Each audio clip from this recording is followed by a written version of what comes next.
Ang gabi kung kailan tinawag ako ng sarili kong anak na parang isang utusan, sa telepono pa lang, ramdam ko na. Walang paggalang, walang init. Iyon ang simula ng lahat, ang kahihiyan, ang hiya, na unti-unting pumatay sa puso ko bilang isang ina. Hindi niya ako sinigawan. Hindi niya ako minaliit sa harap ng ibang tao. Mas malala pa roon.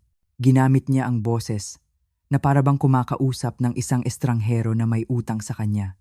Isang pabor, isang obligasyon. At sa sandaling iyon, naramdaman ko na para sa kanya, hindi ako ang kanyang ina. Isa na lang akong kasangkapan na magagamit kapag kailangan. Sa loob ng napakaraming taon, ako ang naging ilaw ng tahanan para sa kanya. Simula nang pumanaw ang kanyang ama, ibinuhos ko ang lahat para kay Marco. Tiniis ko ang pagod sa pagtatrabaho. Isinantabi ko ang sarili kong mga pangarap para lang masiguro na may maganda siyang kinabukasan. Ang bawat sentimo na kinikita ko, sa kanya napupunta. Edukasyon niya, mga damit niya, pati na ang puhunan para sa maliit niyang negosyo noon. Ginawa ko ang lahat. Bilang isang ina, iyon ang ating tungkulin, hindi ba? Ang magbigay ng walang hinihintay na kapalit. Nang ikasal siya kay Isabel, akala ko magkakaroon na ako ng isang tunay na anak na babae. Ngunit sa halip, lalo akong naramdamang nag-iisa. Ang kanilang bahay sa Alabang, napakaganda, napakamahal ng mga gamit, pero napakalamig. Walang init, walang kaluluwa. Bibisita ako roon na may dalang pagkain, pero ang mga ngiti nila, pilit. Parang laging may hadlang sa pagitan namin. Tumatawag lang sila kapag may okasyon o kapag, tulad ngayon, may kailangan sila. Walang pakialam kung kamusta na ako, kung malungkot ba ako sa aking pag-iisa. Basta nandoon ako kapag kailangan. At sa tawag na iyon, kailangan nila ako. Kailangan nilang may mag-alaga sa ina ni Isabel, si Elena. Ang sabi nila, comatose daw, na aksidente raw, 6 na buwan na ang nakalipas. At mula noon, parang halaman na lang na nakahiga. Ang puso ko, bilang isang ina, ay naawa. Siyempre, oo ang sagot ko. Para sa anak ko, gagawin ko ang lahat. Kahit may kung anong bumubulong sa isip ko na may mali. May mali sa tono ng boses nila. May mali sa kanilang pagmamadali. Kaya dumating ako sa malamig nilang bahay, dala ang maliit kong bag. Akala nila, ang matandang si Lorna na naman ito. Ang nanay na sunod-sunuran. Ang piyesa sa kanilang laro na madaling gamitin at itabi. Isang piyon. Iyon ang tingin nila sa akin. Isang matandang babae na walang gagawin kundi sundin ang utos nila. Magbantay sa isang taong hindi na raw magigising. At pagkatapos ay umuwi ng tahimik. Inihanda nila ang lahat para sa akin. Ang mga gamot, ang schedule ng nurse, ang mga bilin, at pagkatapos, umalis sila.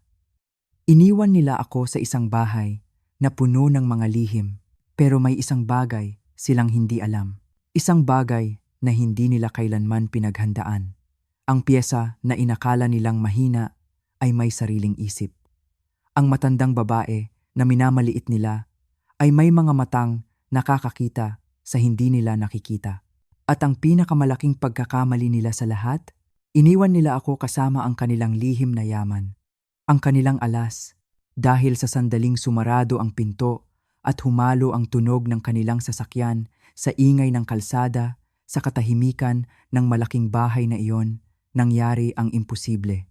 Ang babaeng sinabi nilang tulog at hindi na magigising, ang babaeng dapat kong bantayan, ay dahan-dahang nagmulat ng kanyang mga mata at tumitig sa akin. Sa gabing iyon, hindi ako ang tagapag-alaga. Sa gabing iyon, hindi ako ang kawawang ina. At lalong hindi ako ang kanilang utusan. Sa gabing iyon, ako ay naging isang saksi. At ang babaeng kaharap ko, na dapat sana'y biktima nila, siya ang naging sandata ko. Ang tinig na gusto nilang patahimikin, ay siya palang sisira sa kanila. Gusto nilang maging tahimik ako. Gusto nilang maging bulag ako sa kanilang mga kasalanan. Pero ngayon, Ibabalik ko hindi lang ang pera na ninakaw nila. Ibabalik ko ang dangal na tinapakan nila. Ang dangal ni Elena. At ang dangal ko bilang isang ina. Magbibigay kami ng isang leksyon. Isang leksyon na ikukuwento nila sa kanilang mga magiging apo kung sakali mang makalaya pa sila sa kulungan. Kung naranasan mo na ring maramdamang tila isang estranghero sa sarili mong pamilya, i-like at i-share mo ang video na ito. At huwag kalimutang mag-comment sa ibaba. Saan kayo nanonood? Gusto kong marinig ang kwento ninyo. Halina't magkuwentuhan tayo. Dahil ang kwento kong ito, at ngayon pa lang nagsisimula. Nakatayo ako sa gitna ng sala. Pinagmamasdan ang pintong kasasara pa lamang. Ang tunog ng mga maleta na hinihila sa marmol na sahig at ang mahinang pag-click ng pinto. Iyon na ang hudyat. Hudyat ng kanilang pag-alis. At hudyat ng pagsisimula ng isang bangungot na hindi ko kailanman inakala. Ang katahimikan sa loob ng bahay ay mabigat, nakakabingi. Tanging ang mahinang, ritmikong tunog ng mga makina na nakakabit kay Elena ang maririnig ko. Para bang bawat beep ay nagbibilang ng mga sandaling lumilipas sa isang buhay na waring wala ng patutunguhan. Nilapitan ko ang kanyang kama, inayos ang kumot na bahagyang naalis. Hinaplos ko ang kanyang buhok at habang nakatitig sa kanyang maputlang mukha, bumulong ako. Huwag kang mag-alala, Elena. Nandito ako. At doon nangyari ang lahat.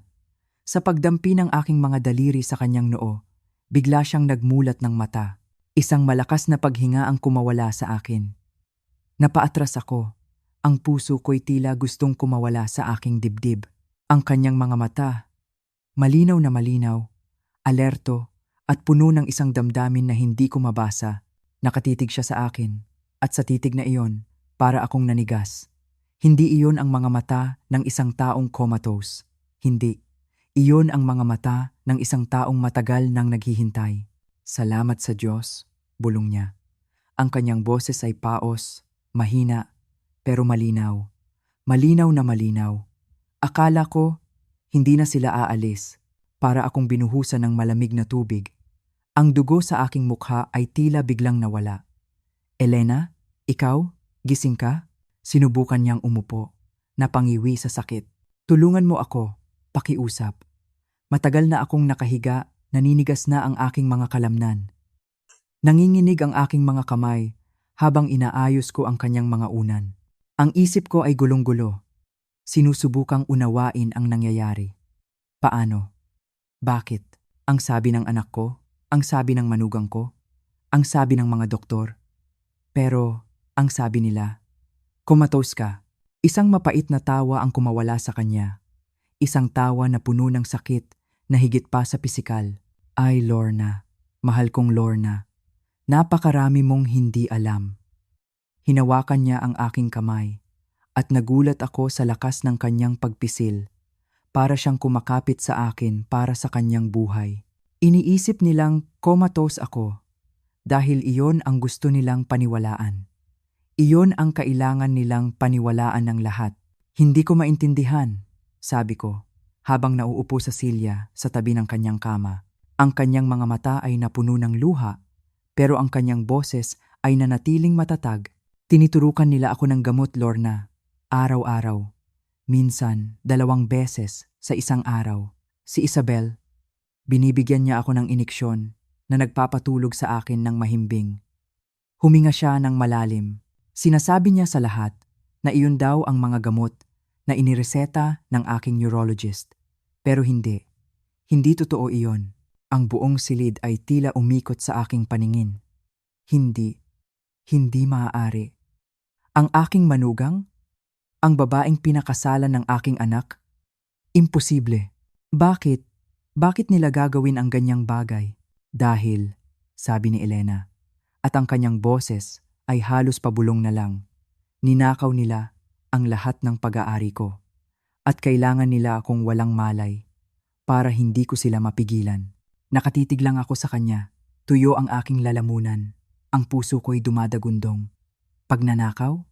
Anong ibig mong sabihin? Ipinikit ni Elena ang kanyang mga mata, sandali, tila nag-iipon ng lakas. Nang muli siyang magsalita, Ang bawat salita ay parang isang patalim na tumutusok sa aking puso. Ang mga bank account ko, ang mga investment ko, ang bahay ko sa Bacolod. Pineke nila ang pirma ko. Sinasabing binigyan ko sila ng power of attorney noong ako raw ay walang malay. Nailipat na nila ang mahigit 12 milyong piso, 12 million pesos, mula sa retirement fund ko. 12 milyon. Ang halagang iyon ay umalingaw-ngaw sa aking isipan. Pero si Marco, hindi niya gagawin iyon. Anak ko siya, ang anak mo, sabi ni Elena. Mahinahon, pero may diin, ay hindi ang lalaking inaakala mo. At si Isabel. Ang kanyang boses ay tumigas na parang bato. Si Isabel ay isang halimaw. Naramdaman ko ang pagbaliktad ng aking sikmura, ang pagkasuklam, at ang unti-unting pagkamulat sa katotohanan ay masakit. Paano mo nalaman ang lahat ng ito kung pinapatulog ka nila? Dahil minsan, sapat ang lakas ko para labanan ang epekto ng gamot. Sapat para marinig ko silang mag-usap. Ang kanyang mga mata ay nag-apoy sa galit. Iniisip nilang tuluyan na akong tulog, kaya hindi na sila nag-aabalang lumabas ng kwarto kapag pinag-uusapan ang kanilang mga plano. Mas humigpit ang hawak niya sa aking kamay. Noong isang linggo, narinig ko si Isabel sa telepono. Tumatawa. Sabi niya, napakadali raw lokohin ang lahat. Ang pinakamahirap lang daw na parte ay ang magpanggap na umiiyak sa ospital. Hindi maaari. Ito ay isang masamang panaginip at mas malala pa riyan, bulong ni Elena. At may kung anong lamig sa kanyang boses na nagpatindig ng aking mga balahibo. Wala silang balak na ituloy ito ng habang buhay. Narinig ko silang nagtatalo tungkol sa tamang oras, kung kailan nila ako hahayaang pumanaw ng natural. Ang mga salitang iyon ay parang isang hatol ng kamatayan. Gusto ka nilang patayin, sabi ko. Ang mga salita ay parang hindi nanggagaling sa akin. Tumango siya ng dahan-dahan. Oo, Lorna. At sa tingin ko, ikaw din ay nasa panganib. Ang katahimikan na sumunod ay nakakabingi. Panganib? Ako? Paano? Ikaw ang kanilang saksi, Lorna. Paliwanag niya, ang mapagmahal na lola, na buong pusong nag-aalaga sa biyenan ng kanyang anak. Kapag may nangyari sa akin, ikaw ang magpapatunay na wala akong ipinakitang anumang senyales ng paggising. Ikaw ang magsasabi sa lahat na namatay ako ng payapa. Ang lahat ay biglang luminaw. Ginamit nila ako. Ginamit nila ang pagmamahal ko sa aking anak laban sa akin. Sabihin mo sa akin ang lahat, sabi ko. Ang aking boses ay naging matatag. Simulan mo sa umpisa. At nagsimula siyang magkuwento. Totoo raw ang aksidente. At isang linggo siyang walang malay. Pero nang magsimula siyang gumaling, nang sabihin ng mga doktor na maaari na siyang mag-rehab, doon nagsimula ang kasinungalingan ni Isabel. Sinabi niya sa mga doktor na nagkakaroon daw si Elena ng mga episodes, nagiging marahas, nalilito, mga kuwentong gawa-gawa lang niya.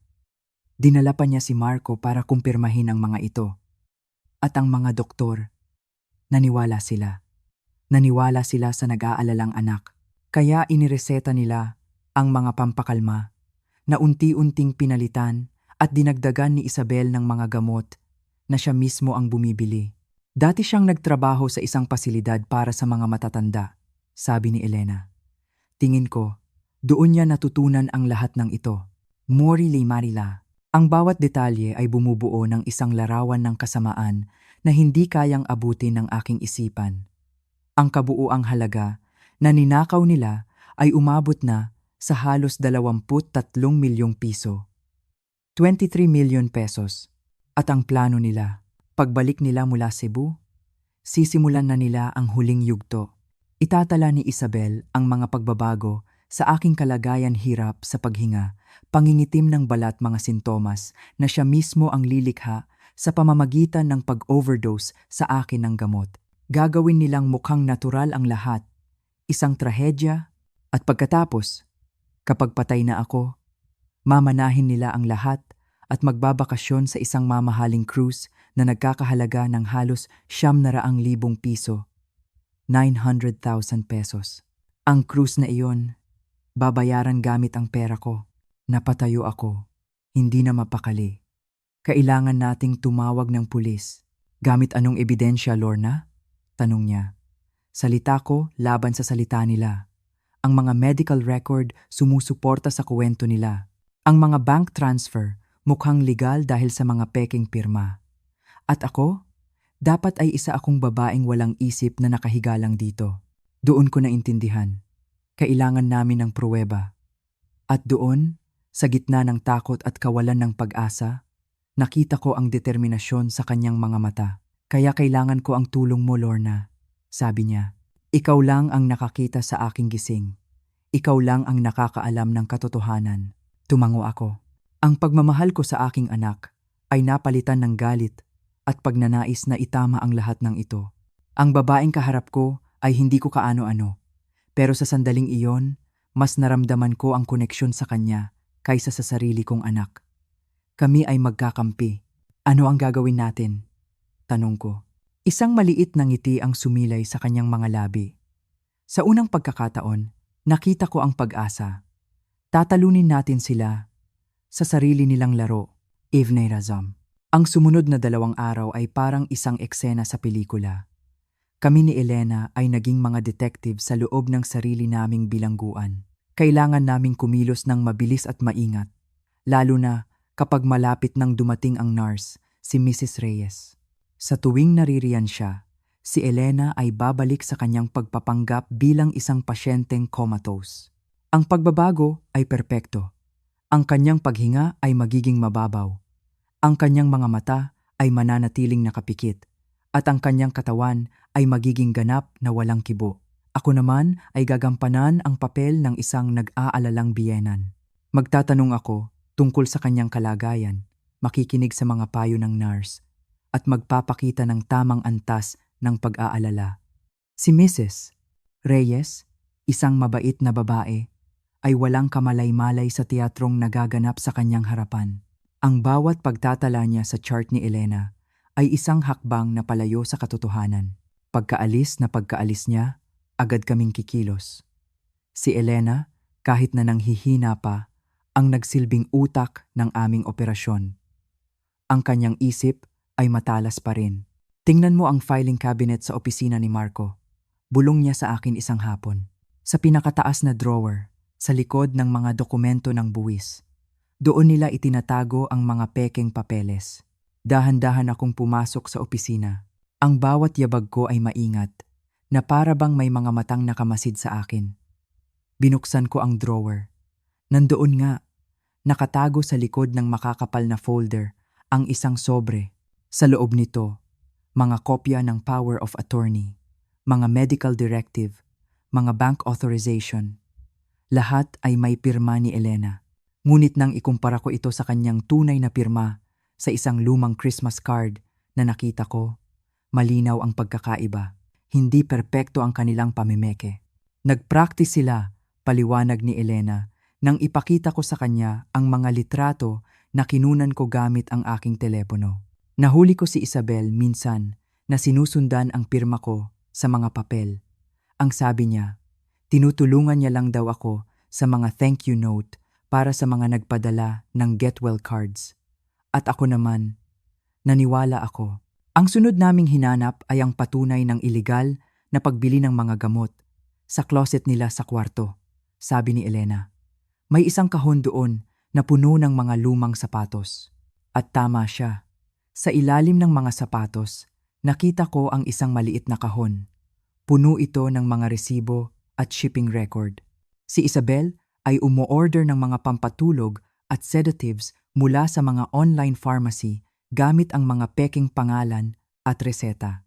Ang mga pakete ay ipinapadala sa iba't ibang address, mga P.O. Box, sa mga bahay ng kapitbahay kapag wala sila. At kahit sa dating address ni Elena, sa Bacolod, para hindi maging kahina-hinala. Libo-libong piso ang ginastos niya para sa mga gamot na iyon. Ang masakit pa, kinuha niya ang pera mula sa bank account ni Elena para ipambili ng mga gamot na gagamitin din para patayin siya. Ang bawat resibo ay isang patunay ng kanilang kalkuladong kasamaan. Kinunan ko ng litrato ang lahat, pero ang pinakakakilakilabot, sa lahat ng aming natuklasan ay ang journal ni Isabel. Hindi ko sinasadyang makita iyon. Nakatago ito sa likod ng mga libro sa kanilang bookshelf. Isang simpleng itim na notebook. Nang buksan ko ito, ang aking sikmura ay bumaliktad. Hindi ito isang ordinaryong talaarawan. Ito ay isang talaan ng krimen. Isang laboratory logbook. Basahin mo sa akin ang ilan. Pakiusap ni Elena. Ang kanyang boses ay nanginginig. Binuksan ko ang journal sa isang pahina at nagsimulang magbasa. Ang aking boses ay halos hindi lumabas. October 15. Tinaasan ang dosis sa umaga sa 4 milligrams. Ang subject ay nanatiling walang malay sa loob ng 10 na oras. Ang paghinga ay stable, ngunit ang heart rate ay bumaba sa 58 beats per minute. Kailangang i-adjust para maiwasan ang kahina-hinalang readings sa pagbisita ng nurse. Ang subject, iyon ang tawag niya sa sarili niyang ina. Hindi tao. Isang eksperimento. Diyos ko, bulong ni Elena. Ang mga luha ay nagsimulang tumulo sa kanyang mga pisngi. Trinato niya ako na parang isang hayop sa laboratorio. Nagpatuloy ako sa pagbabasa. Ang bawat salita ay mas masakit kaysa sa nauna. October 22. Ang subject ay nagpakita ng senyales ng paggising sa ika-6 na oras, gumawa ng mahinang tunog nang inayos ang posisyon. Agad na nag-administer ng karagdagang dosis. Paalala, maaaring kailangang taasan ang standard dosage para maiwasan ang biglaang paggising. Ang bawat pahina ay puno ng mga malamig at klinikal na obserbasyon. Mga petsa, mga dosis, mga resulta. At pagkatapos, nakita ko ang pinakamasaklap sa lahat. Isang entry mula sa ilang linggo na ang nakalipas. October 28. Napag-usapan ang timeline kasama si M. Napagkasundo ang simulan, ang huling yugto pagkatapos ng biyahe sa Cebu. Uumpisahang idokumento ang paghina ng kondisyon sa November 1. Tinatayang 10 hanggang 12 araw para sa tuluyang respiratory failure. Si M ay excited na sa aming December cruise. Nagsuggest na mag-upgrade sa suite gamit ang aming windfall.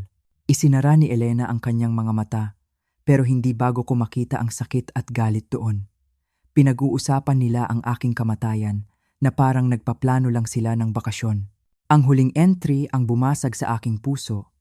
Ito ay tungkol sa akin. November 2. Si L ang magiging perpektong saksi sa mga huling araw.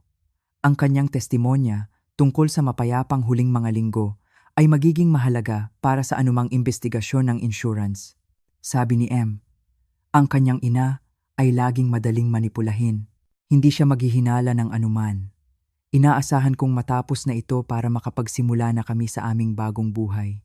L, iyon ako. Hindi man lang nila isinulat ang pangalan ko. Para sa kanila, isa lang akong letra, isang kasangkapan. Ibinaba ko ang journal, ang aking mga kamay ay nanginginig sa galit. Kinunan mo ba ng litrato ang lahat? Tanong ni Elena. Ang kanyang boses ay puno ng determinasyon sa kabila ng sakit. Bawat pahina, sagot ko, mabuti. Ngayon, kailangan nating ibalik ang lahat sa dati nilang kinalalagyan. Eksakto kung paano natin sila natagpuan. Hindi nila dapat malaman na natuklasan na natin ang kanilang mga plano. Maingat naming ibinalik ang lahat. Ang mga papeles sa filing cabinet, ang kahon sa ilalim ng mga sapatos, at ang itim na journal sa likod ng mga libro. Habang ginagawa namin iyon, tinuruan ako ni Elena kung paano umarte pagbalik nila. Dapat mukha kang pagod, Lorna. Medyo balisa. Nag-alaga ka ng isang comatose na pasyente sa loob ng 3 araw. Magtanong ka ng maraming bagay tungkol sa aking kalagayan. Umarka kang parang isang nag-aalala at medyo takot na biyenan. Handa na kami. May ebidensya na kami. Ngayon, ang kailangan na lang naming gawin ay hintayin silang bumalik at mahulog sa sarili nilang bitag. Pero isang tawag sa telepono ang biglang nagbago ng lahat. Isang tawag na nagpaikli sa aming oras at nagtulak sa amin sa bingit ng panganib. Linggo ng hapon, nang tumunog ang aking telepono. Nakita ko ang pangalan ni Marco sa screen at biglang kumabog nang malakas ang aking dibdib. Huminga ako ng malalim bago sagutin. Hello, anak? Sabi ko, pinipilit na maging normal ang aking boses. Ma, nagbago ang plano. Na-move ng mas maaga ang flight namin. Uuwi kami sa loob ng 3 oras. Imbes na mamayang gabi. Ang aking dugo ay tila naging yelo. 3 oras. Hindi pa kami handa. Ay, ang galing naman. Alam kong sabik na kayong makabalik para makita si Elena. Kamusta na siya? Ganoon pa rin. Sabi ni Mrs. Reyes. Stable daw ang vitals niya. Mukhang payapa naman siya. Ang mga kasinungalingan ay parang abo sa aking bibig. Mabuti. Makinig ka, ma. Gusto kitang ihanda sa isang bagay. Narinig ko ang pagbabago sa kanyang tono. Nabanggit ng nurse na maaaring magsimula nang humina ang kondisyon ni Elena. Nangyayari talaga ang mga ganyang bagay sa brain injuries. Minsan, mukhang stable sila ng ilang buwan. Tapos bigla na lang silang lalala. Sinimulan na niya. Inihahanda na niya ang kwento, tulad ng sinabi ni Elena. Ay, naku, ano ang dapat kong bantayan? Mga pagbabago sa kanyang paghinga, sa kulay niya, mga ganyang bagay. Pero huwag kang mag-alala. Alam na ni Isabel ang gagawin pagbalik namin. Pagkababa ko ng telepono, tumakbo ako para sabihin kay Elena ang balita. 30 oras, sabi niya. Matatag ang boses sa kabila ng sitwasyon. Sapat na iyon para i-set up ang mga recording equipment. Recording equipment? Laking gulat ko nang sabihin niyang mayroon siyang mga itinagong kagamitan. Akala mo ba nakahiga lang ako dito nang walang ginagawa? Ngiti niya.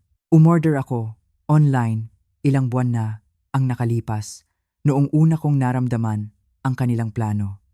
Nagtago siya ng isang kahon sa basement, sa likod ng water heater, isang maliit na digital recorder, isang napakaliit na kamera, at iba pang surveillance equipment.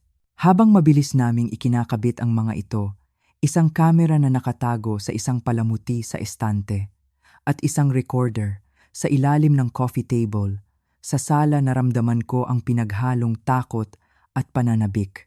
Sa loob ng ilang oras, papasok sa pintong iyon sina Marco at Isabel sa pag-aakalang malapit na nilang makumpleto ang kanilang perpektong krimen.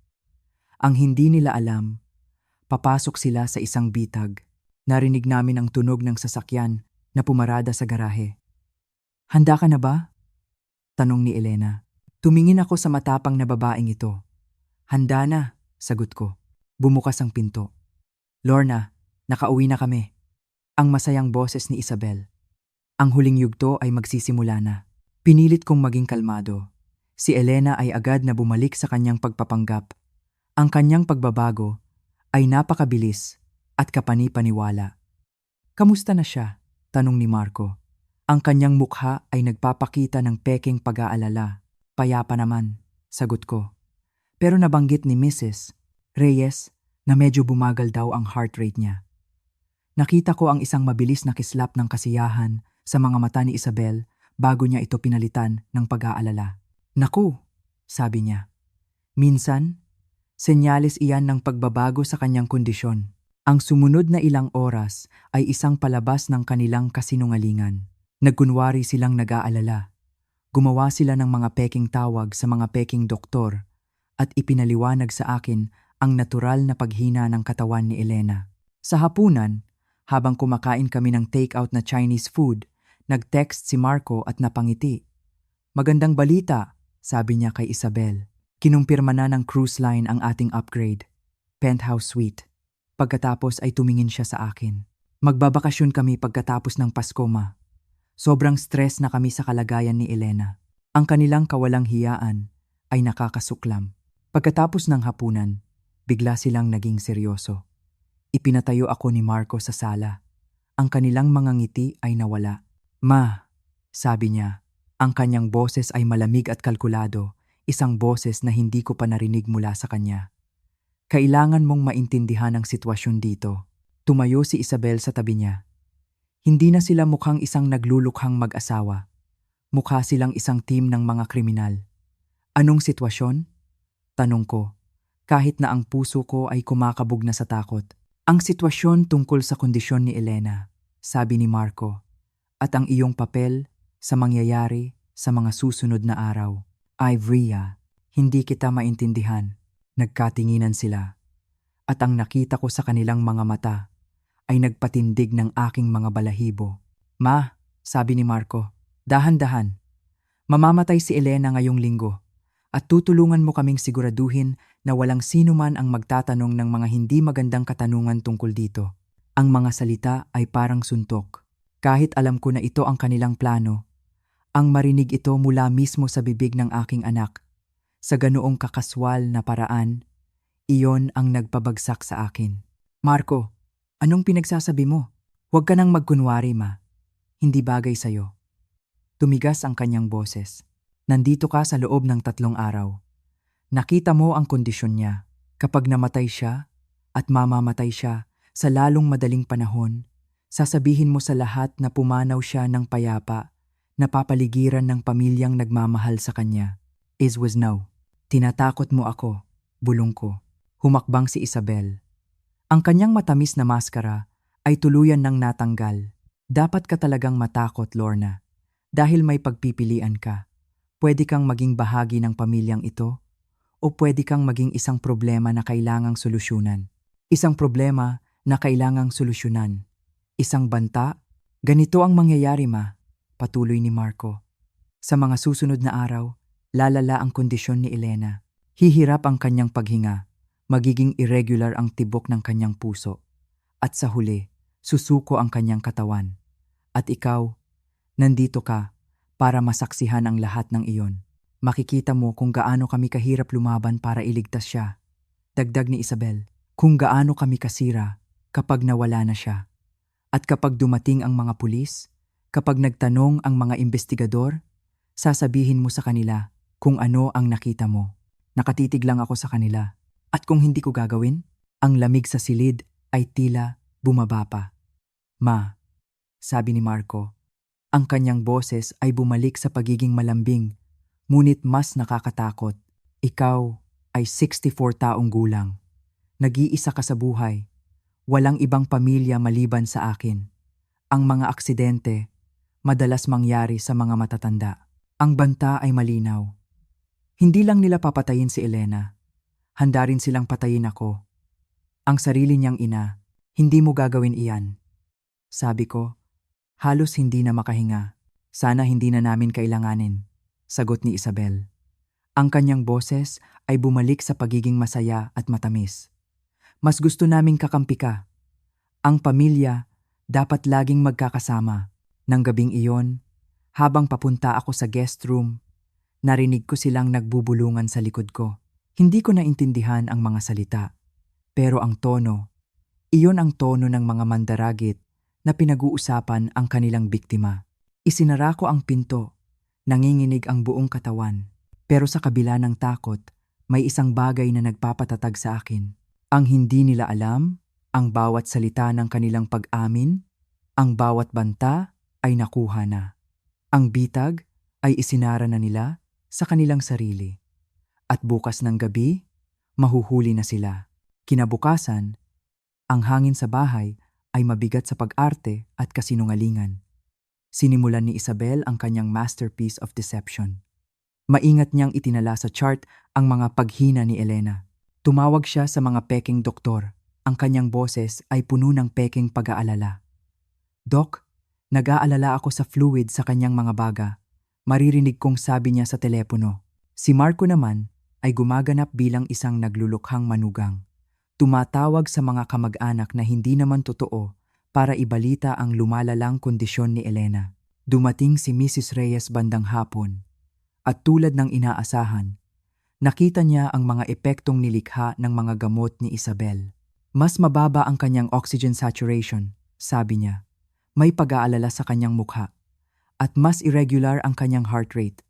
Maaaring senyales ito na sumusuko na ang kanyang katawan. Pagkaalis ng nurse, ngumiti si Isabel sa akin. Kita mo na? Ang nurse mismo ang nagdodokumento ng lahat. Kapag natapos na ito, magkakaroon ng isang malinaw na medical trail na magpapakitang natural ang lahat. Nang gabing iyon, nagbukas si Marco ng isang bote ng alak. Para sa pamilya, sabi niya. Itinaas ang kanyang baso. Itinaas ko rin ang sa akin. Ang salitang pamilya ay parang lason sa aking bibig.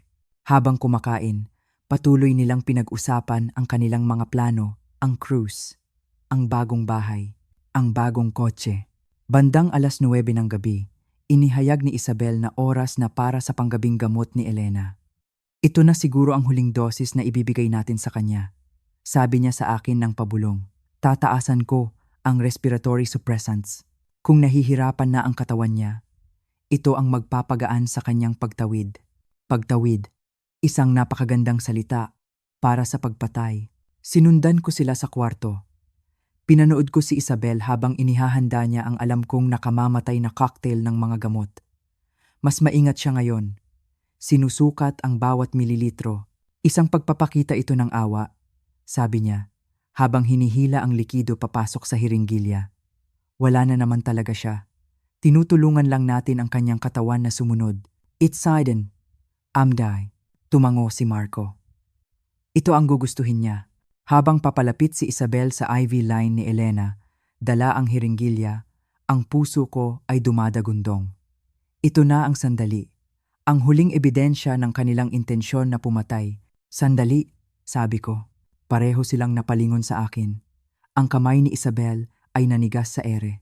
Gusto ko lang magpaalam, sabi ko. Lumapit sa kama ni Elena. Kung sakali man, na hindi na siya magising. Sige ma, malumanay na sabi ni Marco. Take your time, glazing nga. Amgoda, Vura, yumuko ako kay Elena. Nagkukunwaring may ibinubulong na mga huling salita ng pamamaalam. Pero ang totoo, iisang salita lang ang ibinulong ko. Ngayon, sa isang iglap, ang mga mata ni Elena ay bumukas. Ang epekto ay parang kuryente. Sumigaw si Isabel at nabitawan ang hiringgilya. Ang laman nito ay tumapon sa sahig. Napaatras si Marco. Ang kanyang mukha ay namutla sa gulat. Hello Isabel, sabi ni Elena. Ang kanyang boses ay malinaw at malakas habang dahan-dahan siyang umuupo sa kama.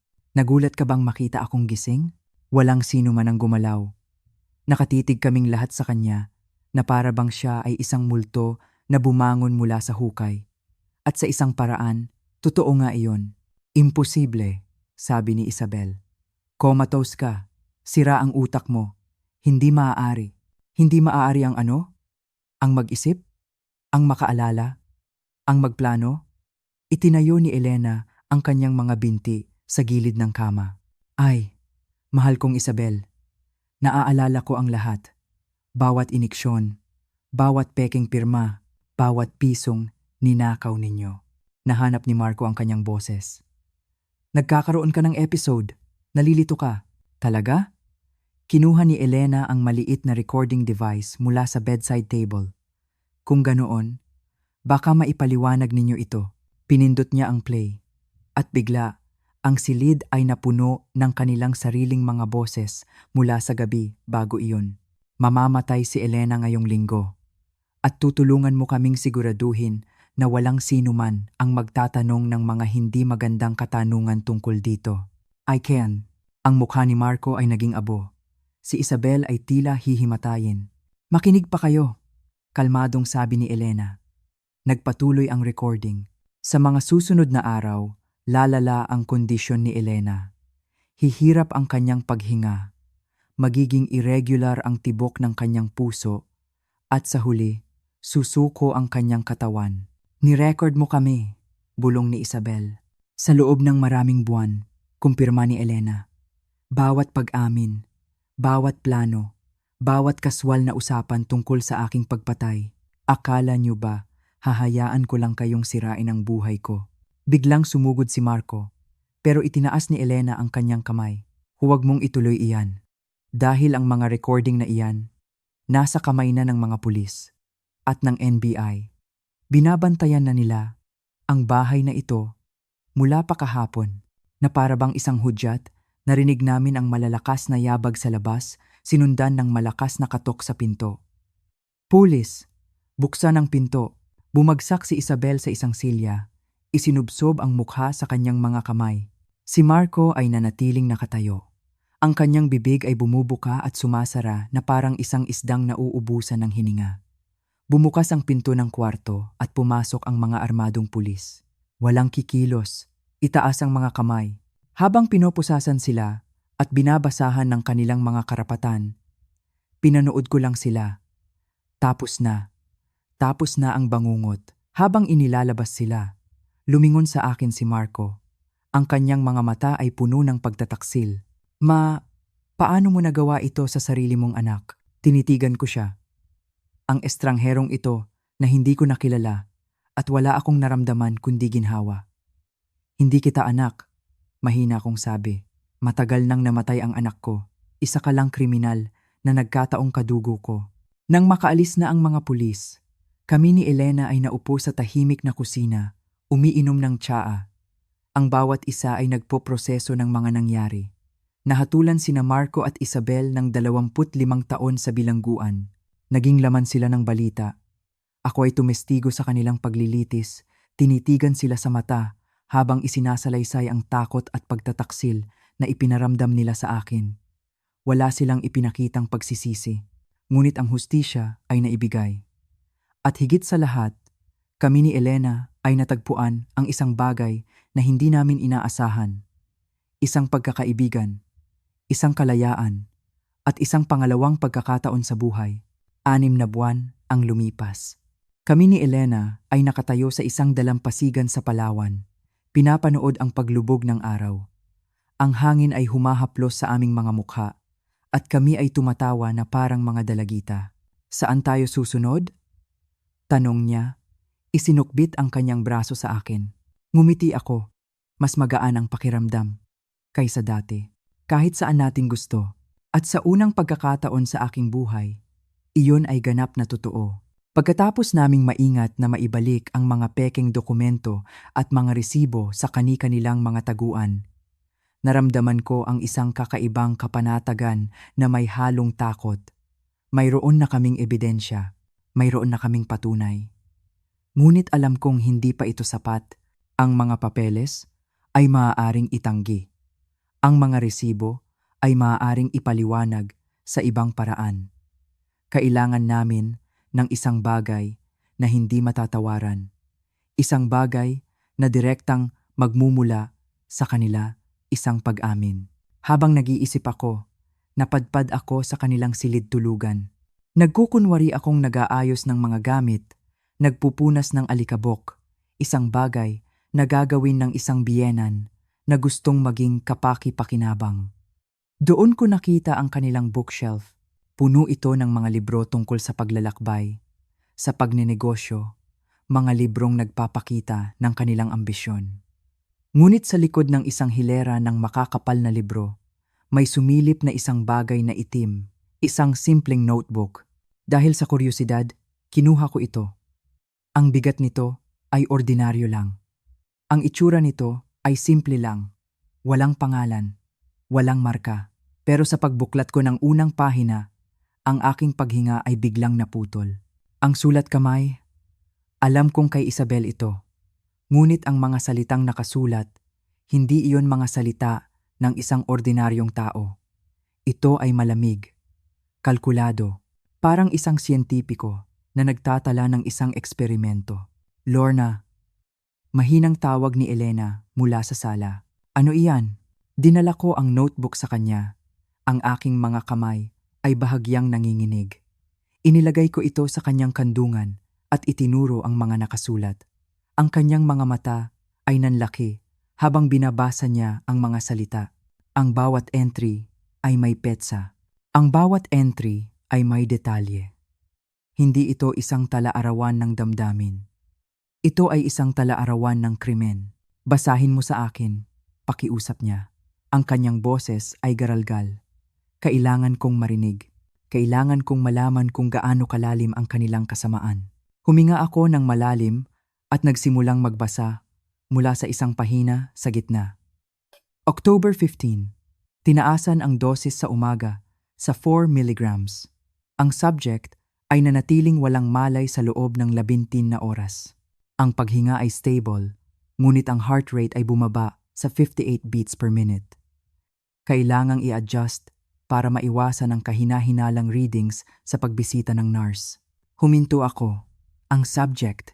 Iyon ang tawag niya sa sarili niyang ina. Hindi, nanay. Hindi, mama. Isang paksa. Isang bagay na pinag-aaralan.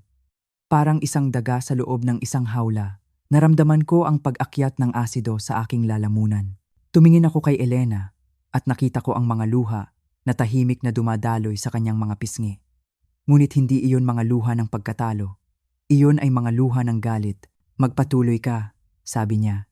Binuklat ko ang isa pang pahina. October 22. Ang subject ay nagpakita ng senyales ng paggising sa ika-6 oras. Gumawa ng mahinang tunog nang inayos ang posisyon. Agad na nag-administer ng karagdagang dosis. Paalala, maaring kailangang taasan ang standard dosage para maiwasan ang biglaang paggising. Ang bawat salita ay isang patunay ng kanilang intensyon. Hindi lang nila siya pinapatulog. Aktibo nilang pinipigilan ang kanyang paggising.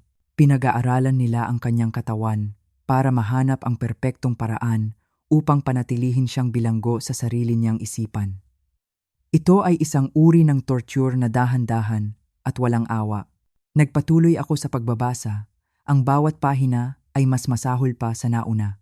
May mga tala tungkol sa kung paano nagre-react ang kanyang katawan sa iba't ibang kombinasyon ng gamot.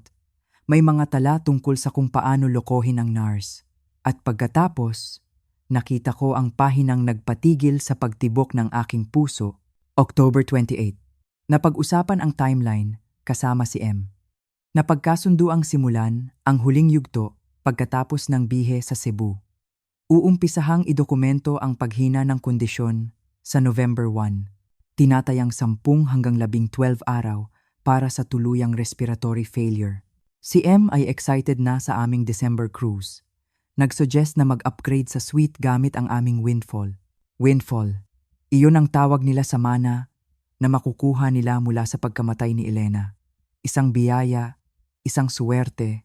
Ang pagkamatay ng kanyang ina ay isang paraan para makapag-upgrade sila ng kanilang bakasyon. Hindi ko na napigilan ang aking sarili. Mga halimaw sila, bulong ko. Mga walang kaluluwa. Isinara ni Elena ang kanyang mga mata. Mayroon pa ba? Tanong niya. Oo, mayroon pa. Ang huling entry na nakita ko. At ito ay tungkol sa akin. Ang aking mga daliri ay nanlamig habang binabasa ko ito ng malakas. November 2. Si L. Ang magiging perpektong saksi sa mga huling araw. Ang kanyang testimonya tungkol sa mapayapang huling mga linggo ay magiging mahalaga para sa anumang investigasyon ng insurance. Sabi ni M. Ang kanyang ina ay laging madaling manipulahin. Hindi siya maghihinala ng anuman. Inaasahan kong matapos na ito para makapagsimula na kami sa aming bagong buhay. L. Iyon ako. Isang letra. Isang kasangkapan sa kanilang plano. Madaling manipulahin. Iyon pala ang tingin sa akin ng sarili kong anak. Ang lahat ng pagmamahal na ibinigay ko. Ang lahat ng sakripisyo para sa kanya. Kahinaan lang pala ang mga iyon. Isang bagay na maaari niyang gamitin para sa kanyang pansariling interes. Sa sandaling iyon, ang natitirang pagmamahal ng isang ina sa aking puso ay biglang natuyo at naging abo. Ang natira na lang ay galit. Isang malamig at matatag na galit. Kinunan mo ba ng litrato ang lahat? Tanong ni Elena. Ang kanyang boses ay puno na ngayon ng isang nakakatakot na determinasyon. Bawat pahina? Sagot ko. Mabuti, sabi niya. Ngayon, ibalik mo iyan ng maingat. Huwag kang mag-iwan ng kahit anong bakas. Pagbalik nila, kailangan nating umarte na parang wala tayong alam. Hahayaan natin silang isagawa ang kanilang plano. Hahayaan natin silang magsalita. At sa pagkakataong ito, handa na tayo para sa kanila. Dahan-dahan kong ibinalik ang itim na notebook sa likod ng mga libro. Habang ginagawa ko iyon, alam kong hindi na ako ang parehong Lorna na pumasok sa bahay na ito. Ang babaeng naghahanap ng pagmamahal mula sa kanyang anak ay wala na. Ang babaeng handang maniwala sa anumang kasinungalingan ay naglaho na. Ang naiwan ay isang babaeng may misyon. Isang babaeng handang gawin ang lahat para sa hustisya, para kay Elena, at para sa sarili ko. Linggo ng hapon. Ang araw na dapat sana ay paghahanda namin para sa kanilang pagbabalik kinagabihan. Ngunit isang tawag sa telepono ang biglang nagpabilis ng lahat. Nakita ko ang pangalan ni Marco sa screen at ang aking puso ay nagsimulang kumabog na parang tambol. Ito na. Huminga ako ng malalim bago sagutin, ipinaalala sa aking sarili ang aking papel. Ang nag-aalalang ina. Hello anak, sabi ko. Pinipilit na gawing normal at medyo pagod ang aking boses. Ma, nagbago ang plano. Ang boses niya sa kabilang linya ay masigla, ngunit may halong pagmamadali. Na-move ng mas maaga ang flight namin. Uuwi kami sa loob ng 3 oras, imbes na mamayang gabi. Para akong binuhusan ng isang baldeng yelo. 3 oras. Napakabilis. Hindi pa kami ganap na handa. Ay, ang galing naman. Alam kong sabik na kayong makabalik para makita si Elena. Kamusta na siya? Ganoon pa rin, sagot niya. Sabi ni Mrs. Reyes, stable daw ang vitals niya. Mukhang payapa naman siya. Ang kaswal na paraan ng kanyang pagsisinungaling ay nakakakilabot. Mabuti. Makinig ka, ma. Gusto kitang ihanda sa isang bagay. Narinig ko ang pagbabago sa kanyang tono. Naging mas seryoso. Nabanggit ng nurse na maaaring magsimula nang humina ang kondisyon ni Elena. Nangyayari talaga ang mga ganyang bagay sa brain injuries. Minsan, mukhang stable sila ng ilang buwan, tapos bigla na lang silang lalala. Sinimulan na niya. Inilalatag na niya ang pundasyon para sa kanilang kwento. Ang kwento ng isang trahedya. Ay, naku, sabi ko. Nilagyan ng takot ang aking boses. Ano ang dapat kong bantayan?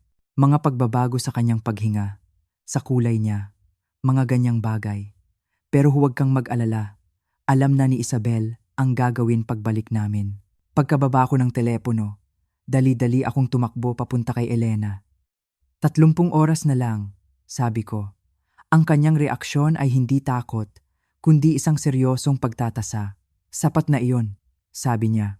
Kunin mo ang kahon sa basement. Ngayon na, mabilis kong kinuha ang kahon na itinuro niya. Sa loob, may mga kagamitan na hindi ko aakalaing makikita ko sa buong buhay ko. Isang maliit na digital recorder, isang kamera na kasing liit ng isang butones at iba pang mga aparato. In-order ko ito online, ilang buwan na ang nakalipas. Paliwanag niya, kailangan nating ikabit ang mga ito. Ngayon din, nagtrabaho kami ng mabilis. Ang kamera ay maingat naming itinago sa isang palamuting anghel sa estante na nakatutok mismo sa kama ni Elena. Ang recorder naman ay idinikit namin sa ilalim ng coffee table sa sala kung saan sila madalas mag-usap. Habang ginagawa namin ito, naramdaman ko ang isang kakaibang halo ng takot at determinasyon. Ang bawat kilos namin ay dapat perpekto. Ilang sandali pa, narinig namin ang ugong ng isang sasakyan na pumarada sa garahe. Napatingin kami sa isa't isa. Handa ka na ba? Tanong ni Elena. Ang kanyang mga mata ay nagliliyab. Tumango ako. Handa na, sagot ko. Kahit na ang aking mga tuhod ay nanginginig. Bumukas ang pinto. Lorna, nakauwi na kami. Ang artipisyal na masayang boses ni Isabel. Ang huling yugto ay magsisimula na. Pinilit kong ngumiti at salubungin sila. Si Elena ay agad na bumalik sa kanyang pagiging comatose. Ang kanyang pag-arte ay walang kapintasan. Kamusta na siya? Tanong ni Marco. Ang kanyang mukha ay nagpapakita ng isang perpektong maskara ng pag-aalala. Payapa naman, sagot ko. Pero nabanggit ni Mrs. Reyes kanina na medyo bumagal daw ang heart rate niya. Tinitigan kong mabuti ang reaksyon ni Isabel. Nakita ko ito, isang mabilis na kislap ng tagumpay sa kanyang mga mata bago niya ito mabilis na pinalitan ng kunwaring pag-aalala. Naku, sabi niya, lumapit sa kama. Minsan, senyales iyan ng pagbabago sa kanyang kondisyon. Kawawang mami. Ang sumunod na ilang oras ay isang mahabang palabas. Naghapunan kami. At sa hapunan, ipinagpatuloy nila ang kanilang pag-arte at ang kanilang mga kaswal na usapan tungkol sa kanilang bakasyon. Ang kanilang kawalang hiyaan ay walang hanggan. Pagkatapos ng hapunan, nagbago ang lahat. Ipinatawag ako ni Marco sa sala. Ang mga ngiti nila ay biglang naglaho. Ang kanilang mga mukha ay naging seryoso at malamig. Ma, sabi ni Marco, at ang tono niya ay nagpadala ng kilabot sa aking buong katawan. Kailangan nating mag-usap. Kailangan mong maintindihan ang iyong papel sa mga susunod na araw. Tumayo si Isabel sa tabi niya. Hindi na sila isang mag-asawa. Mukha silang mga kasabwat. Ma, sabi ni Marco, dahan-dahan, ang bawat salita ay may bigat. Mamamatay si Elena ngayong linggo. At tutulungan mo kaming siguraduhin na walang sinuman ang magtatanong ng mga hindi magandang katanungan tungkol dito. Ang hangin ay tila nawala sa aking mga baga. Kahit alam ko na ito ang kanilang plano, ang marinig ito mula mismo sa bibig ng aking anak ay ibang usapan. Marco, anong pinagsasabi mo? Huwag ka nang magkunwari, ma. Matigas niyang sabi.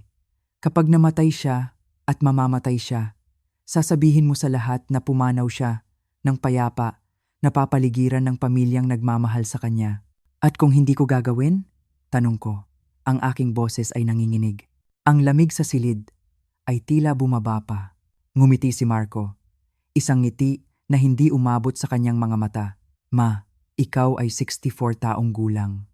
Nag-iisa ka sa buhay. Walang ibang pamilya maliban sa akin. Ang mga aksidente madalas mangyari sa mga matatanda. Ang banta ay malinaw na malinaw. Hindi lang si Elena ang nasa panganib, ako rin. Handa nilang gawin ang lahat. Sana hindi na namin kailanganin, sabi ni Isabel.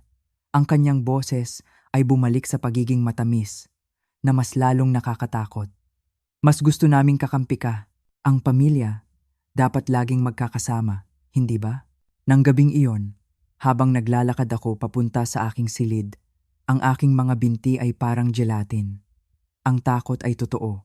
Ngunit sa ilalim ng takot na iyon, mayroong isang matatag na kaalaman. Ang kanilang pagbabanta, ang kanilang pag-amin, lahat ng iyon ay nasa tape na ngayon. Sila na mismo ang nagsara ng kanilang sariling bitag. Kailangan ko na lang magtiis hanggang bukas. Isang araw na lang, kinabukasan, ang bahay ay nagising sa isang kakaibang normalidad. Isang normalidad na nakabalot sa isang makapal na kumot ng kasinungalingan. Narinig ko ang mga yabag ni Isabel sa pasilyo bandang 6:00 ng umaga.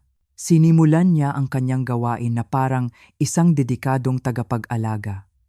Inayos niya ang mga linya ng IV ni Elena, tiningnan ang mga monitor, at naghanda ng mga gamot. Habang ginagawa niya ito, mahina siyang humuhuni, isang masayang himig na hindi tumutugma sa kasamaang inihahanda niya. Ang kanyang kakayahang umarte ay kahanga-hanga at kasuklam-suklam sa parehong oras. Kumatok si Marco sa aking pinto bandang 7:00. May dalang isang tasa ng kape. Ang kanyang mukha ay puno ng kunwaring pag-aalala. Kape, ma, malambing niyang sabi. Alam kong mabigat ang pinag-usapan natin kagabi. Tinanggap ko ang tasa. Pinipigilan ang panginginig ng aking mga kamay.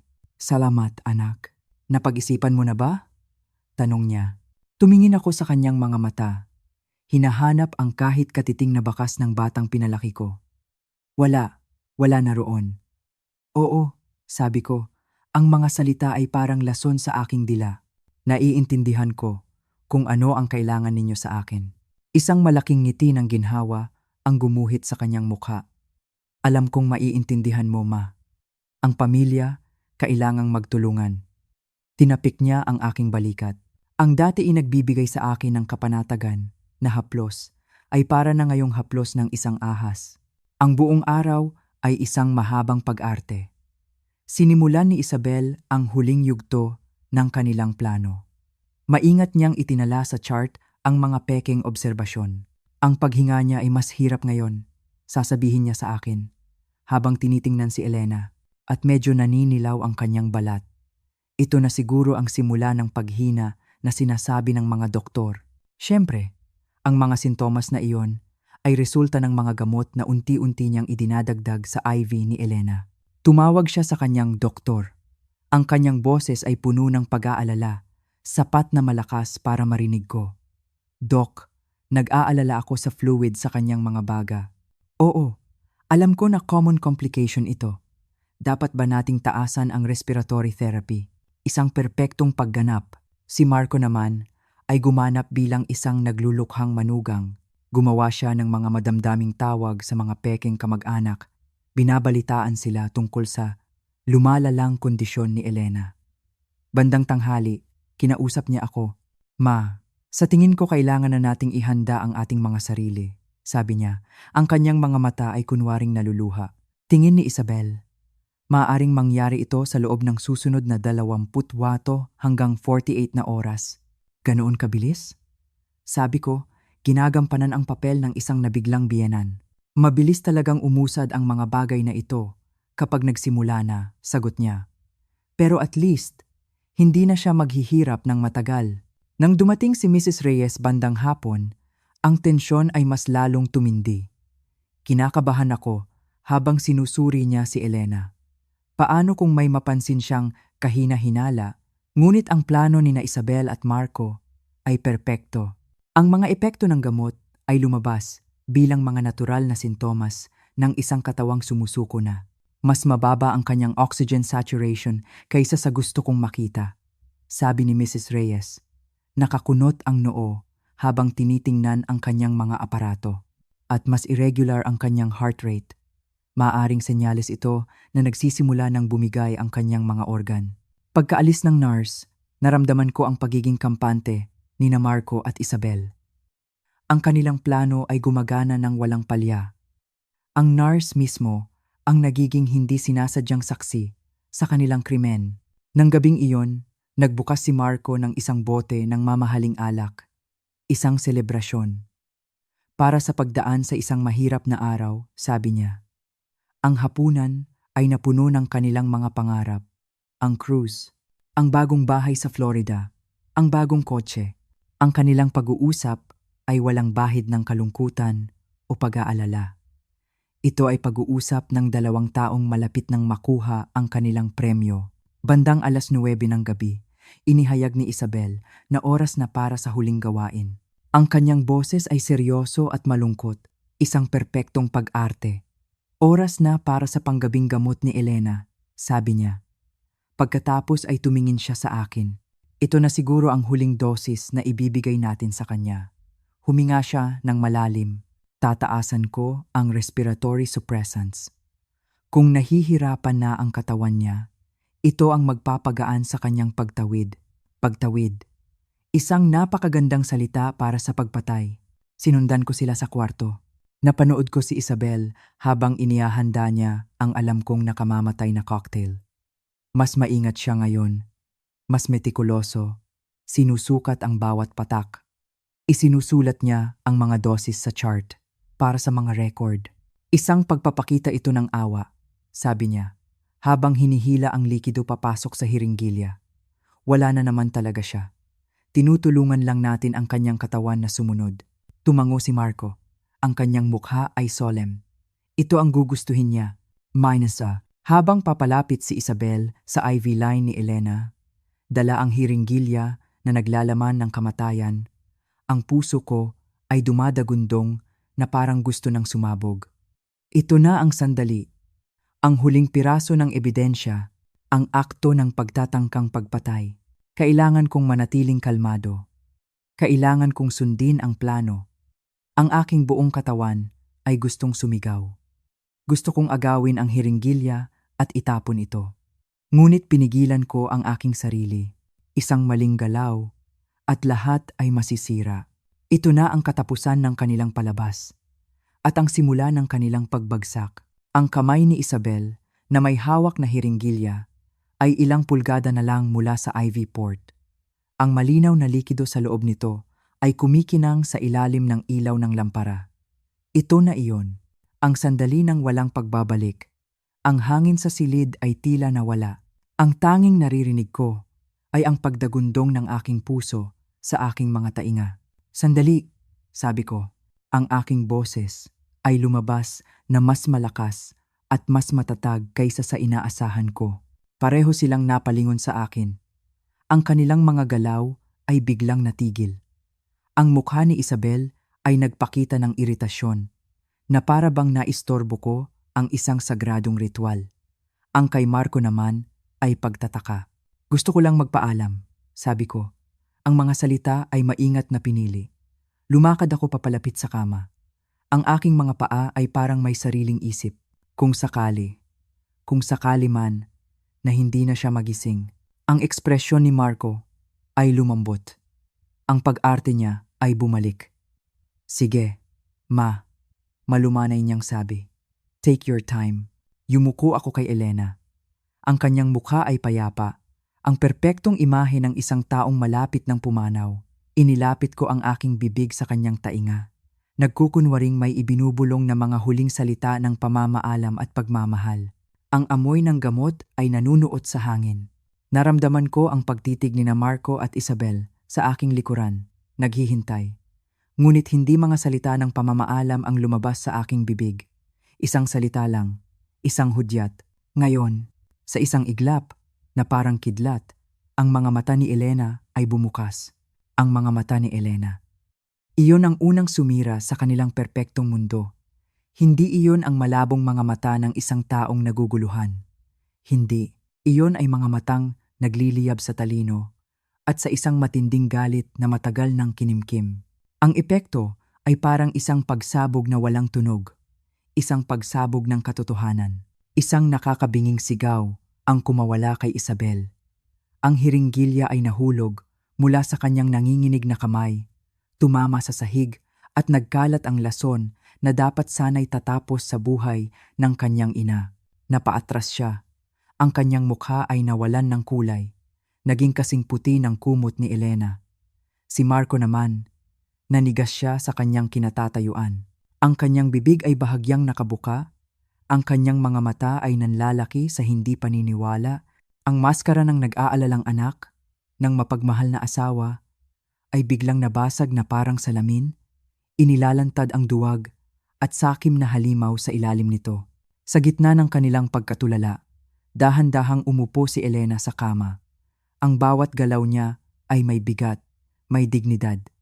Ang babaeng inakala nilang isang halaman na walang buhay ay nagbalik. At ang kanyang pagbabalik ay parang isang hatol. "Hello, Isabel," sabi ni Elena. Ang kanyang boses, bagamat medyo paus pa, ay malinaw at matatag. "Nagulat ka bang makita akong gising?" Walang makapagsalita.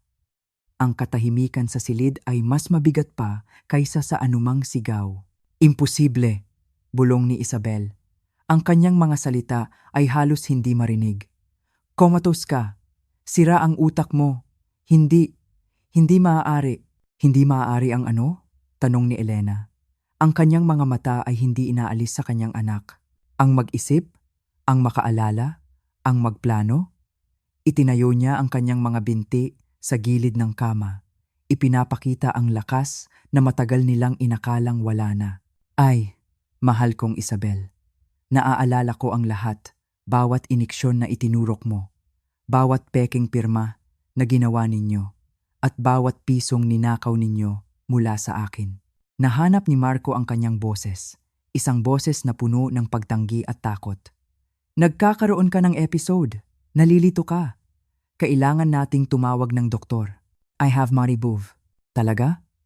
Isang maliit, mapait na ngiti ang sumilay sa mga labi ni Elena. Dahan-dahan niyang inabot ang isang bagay mula sa kanyang bedside table. Ang maliit na digital recording device. Itinaas niya ito para makita nilang dalawa. "Kung ganoon, baka maipaliwanag ninyo ito." Pinindot niya ang play. At bigla, ang silid ay napuno ng kanilang sariling mga boses. Ang kanilang masasamang plano na sinabi nila nang walang pag-aalinlangan noong gabi bago iyon ay umalingaw-ngaw sa apat na sulok ng silid. Ang bawat salita ay isang martilyo na pumupukpok sa huling pako ng kanilang kabaong. "Mamamatay si Elena ngayong linggo at tutulungan mo kaming siguraduhin na walang sino man ang magtatanong." Ang mukha ni Marco ay naging abo. Si Isabel ay napahawak sa dingding para hindi matumba. "Ni-record mo kami," bulong ni Isabel. Ang kanyang boses ay puno ng panginginig. "Sa loob ng maraming buwan," sagot ni Elena. "Bawat pag-amin, bawat plano, bawat kaswal na usapan tungkol sa aking pagpatay. Akala niyo ba talaga? Hahayaan ko lang kayong sirain ang buhay ko at kunin ang lahat ng pinaghirapan ko. Sa isang iglap ng desperasyon, sumugod si Marco papunta kay Elena, marahil ay para agawin ang recorder. Ngunit itinaas ni Elena ang kanyang kamay. Huwag mong ituloy iyan, dahil ang mga recording na iyan ay nasa kamay na ng mga pulis at ng NBI. Isang ngiti ang sumilay sa kanyang mga labi.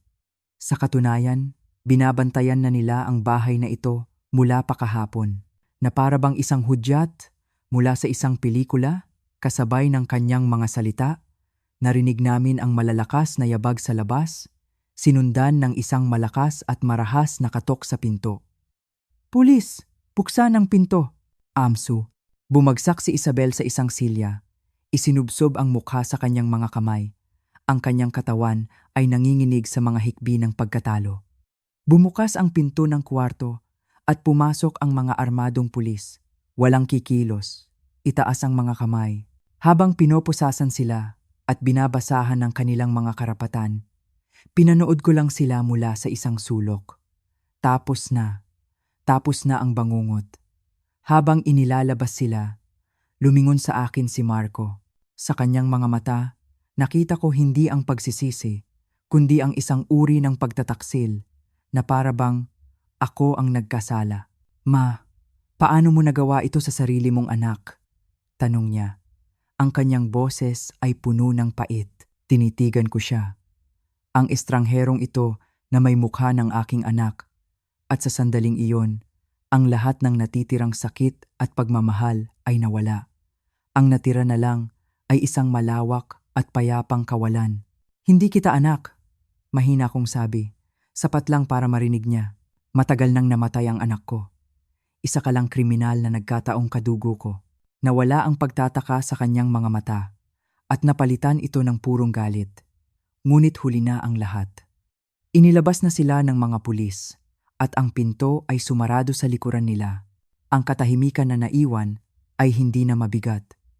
Sa unang pagkakataon, ito ay magaan, ito ay malinis.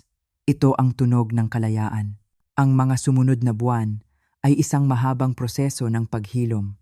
Naging laman ng balita ang kaso ni Marco at Isabel. Ang comatose inheritance scheme, iyon ang tawag ng media. Ako at si Elena ay tumestigo sa kanilang paglilitis. Habang nagsasalita ako sa harap ng hukom, tinitigan ko sila sa mata. Inilarawan ko ang bawat kasinungalingan, ang bawat banta, ang takot na ipinaramdam nila sa akin. Wala silang ipinakitang pagsisisi. Hanggang sa huli, iginiit nilang sila ang biktima, na sila ay na-frame up, ngunit ang mga ebidensya, ang journal, ang mga recording, ay hindi nagsisinungaling. Nahatulan sila ng 25 taon sa bilangguan, isang mahabang panahon para pagbayaran ang kanilang mga kasalanan. Matapos ang paglilitis, kami ni Elena ay naupo sa isang maliit na cafe, umiinom ng kape. Sa loob ng maraming buwan, kami ay magkasama sa isang laban. Ngayon, tapos na ang laban at kami ay naiwang dalawa. Hindi kami magkadugo, hindi kami matagal na magkaibigan. Ngunit ang aming pinagdaanan ay lumikha ng isang big kiss na mas matibay pa kaysa sa dugo. Ano na ang gagawin mo ngayon? Tanong ko sa kanya. Ngumiti siya, isang tunay na ngiti na umabot sa kanyang mga mata. Mabuhay, simpleng sagot niya. Sa unang pagkakataon sa loob ng maraming buwan, maaari na akong mabuhay. Nang walang takot. Ikaw, Lorna? Napaisip ako. Sa edad na 64, ako ay nagsisimula muli. Wala na akong anak na dapat alalahanin. Wala nang pamilya na dapat paglingkuran. Ang naiwan na lang ay ako. At sa unang pagkakataon, tinanong ko ang aking sarili. Ano nga ba ang gusto ko? At isang salita ang pumasok sa aking isip.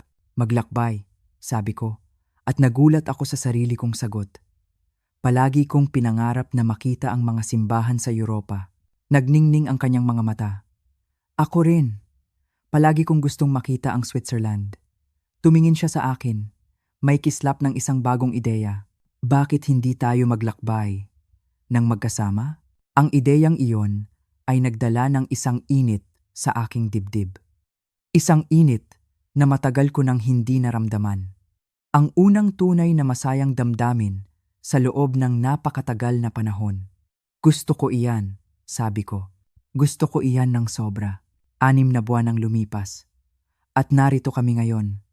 Nakatayo sa tuktok ng isang bundok sa Switzerland, pinapanood ang mga ulap na gumagalaw sa ilalim namin.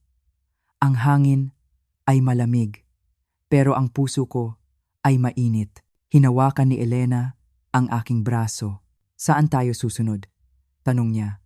Ang kanyang mga mata ay puno ng pananabik para sa mga susunod pang abentura. Tumingin ako sa malawak na tanawin sa aming harapan. Isang mundo ng mga posibilidad. Isang bagong simula. Ngumiti ako. Mas magaan ang pakiramdam. Mas buhay kaysa dati, kahit saan natin gusto. At sa unang pagkakataon sa aking buhay, iyon ay ganap na totoo. At iyan ang aking kwento. Isang kwento ng pagtataksil, ngunit isa ring kwento ng katatagan, pagkakaibigan, at paghahanap ng hustisya. Ngayon, ako naman ang magtatanong sa inyo, kayong mga nakinig hanggang sa huli, ano ang gagawin ninyo kung kayo ang nasa aking kalagayan? Naranasan nyo na bang maloko o pagtaksilan ng isang taong pinakamamahal ninyo? Ibahagi ninyo ang inyong mga saloobin sa comment sa ibaba. Gusto kong marinig ang inyong mga kwento. At habang ginagawa ninyo iyan, iniiwan ko sa inyong screen ang 2 pang kwento na tiyak na magugustuhan at sorpresahin kayo. Maraming salamat sa panonood hanggang dito. At huwag ninyong kalimutan, kahit gaano pa kadilim ang sitwasyon, laging may pag-asa, laging may pagkakataong magsimula muli.